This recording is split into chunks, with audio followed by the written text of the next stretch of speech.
யாருமே இல்லையே, யாருமே இல்லையே, யாருமே இல்லையே. இந்த சூழ்நிலை தானே அவங்க என் கூட இருக்கணும், இந்த நேரத்தில் தானே அவங்க என் கூட இருக்கணும். இருக்க வேண்டிய இந்த நேரத்தில் இல்லாம தேவைப்படாத போது இருந்து எதுக்குங்க? ஆனா ஆண்டவர் வாக்கு கொடுக்கிறாரு, இல்ல இல்ல, மனுஷன் கூட இருப்பாங்க, அவங்க கூட இருப்பாங்க, இவங்க இருப்பாங்கன்னு நினைக்கவே வேண்டாம்.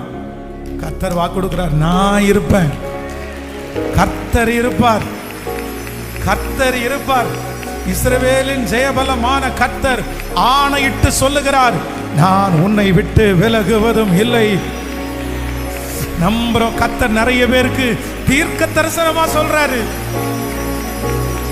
ஹல்லேலூயா.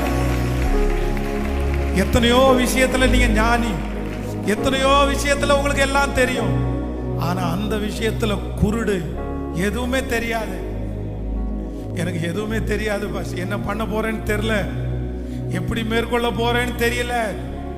ஆனா ஆண்டவர் வாக்கு கொடுக்கிறார், குருடரை குருடரை அவர்கள் அறியாத வழியிலே நான் அவர்களை நடத்தி அவர்களுக்கு முன்பாக இருக்கிற இருளை வெளிச்சமாக்கி நான் அவர்களை கைவிடாதிருப்பேன் என்று வாக்கு கொடுத்த அந்த கர்த்தருடைய வார்த்தை